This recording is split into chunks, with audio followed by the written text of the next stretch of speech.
ஜிடிஎஃப் எல்லாரும் எப்படி இருக்கீங்க? எல்லாருமே நல்லா இருப்பீங்க நான் நம்புறேன். இன்னைக்கு நம்ம எங்க இருக்கோம்னு பாத்தீங்கன்னா ராஜஸ்தான் ஸ்டேட்ல ஜெய்ப்பூர்ல இருக்கோங்க.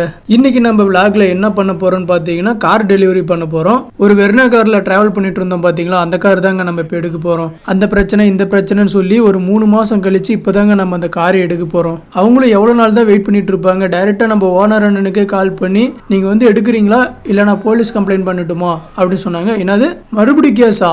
சரிங்க வந்துடுறேன்னு சொல்லிட்டு இப்பதாங்க நம்ம டைம் கிடைச்சிருக்கு, அதனால வந்துட்டோங்க. நம்ம ஒரு 3 மாசத்துக்கு கார் நிப்பாட்டிட்டு போனதுக்கு பார்க்கிங் சார்ஜ் மட்டுமே பாத்தீங்கன்னா 30,000 தாண்டி போயிட்டு இருக்குதுங்க.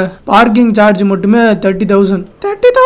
ஓ மை காட். அந்த பார்க்கிங் சார்ஜ் மட்டும் கொஞ்சம் பண்ணாதீங்க அப்படின்னு சொன்னதுக்கு நீங்க இங்க வாங்க நம்ம பாத்துக்கலாம், இங்க வாங்கன்னு கூப்பிட்டுட்டே இருக்காங்க. எப்படியும் ஆப்பு வச்சிருவாங்கன்னு நினைக்கிறேங்க. அவங்க கூப்பிடுறத பார்த்தாலே தெரியுதுங்க. ஃபுல்லா குறைக்கிறதுக்கு வாய்ப்பு ரொம்ப ரொம்ப கம்மி. நம்ம திறமையை வச்சு இந்த இடத்துல எப்படியாவது பொழைச்சிடணுங்க. நான் உங்ககிட்ட என்ன சொன்னேன்னா சர்வீஸ் வேலையெல்லாம் முடிச்சுட்டு வெளியில இருக்கிற பார்க்கிங்ல கொண்டு போய் விடுங்கன்னு சொன்னேன். ஆனா இவங்க என்ன பண்ணிட்டாங்க, அவங்க பார்க்கிங்ல விட்டு ஒரு நாளைக்கு 200 ரூபீஸ்க்கு மேல ஏதோ போட்டுட்டு இருக்காங்கன்னு நினைக்கிறேங்க. ஜிடிஎஃப் ஷோரூமுக்கு வந்தாச்சு. எல்லாமே கோட் சூட் போட்டு உட்காந்துட்டு இருக்காங்க. டே பேக் எடுங்கடா, என்னடா பாத்துட்டு நிக்கிறீங்க? வேணாம் ப்ரோ, இங்கே இருக்கட்டும்.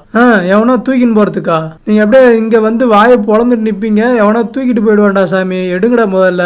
ராவடியா இருக்குதுங்க. காஃபி சாயா?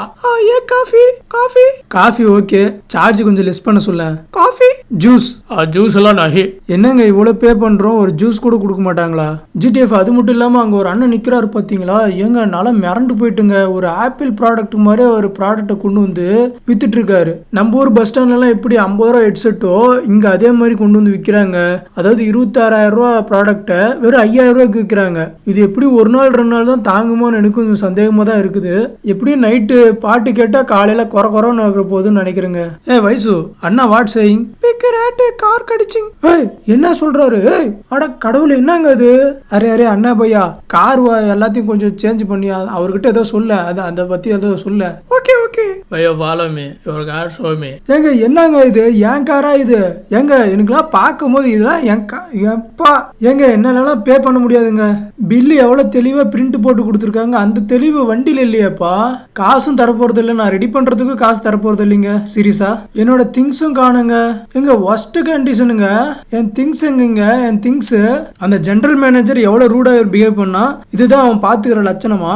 பையா you call general manager. General manager is mental மேனேஜரா இருக்கான். மண்டே வந்து கார் எடுத்துக்கோங்க அப்படின்னு சொல்றாங்க. இன்னைக்கு தான்டா மண்டே அப்படின்னா அடுத்த மண்டே வாங்க அப்படிங்கிறாங்க. சோ வெறியா இருக்குதுங்க. ஜிடிஎஃப் நம்ம வீடியோ யாராவது பார்த்துட்டு இருந்தீங்கன்னா மறக்காம சப்ஸ்கிரைப் பண்ணி பெல் ஐகான் ஆல்ல போட்டுக்கோங்க. மறுபடியும் அடுத்த வீடியோல சந்திக்கலாங்க.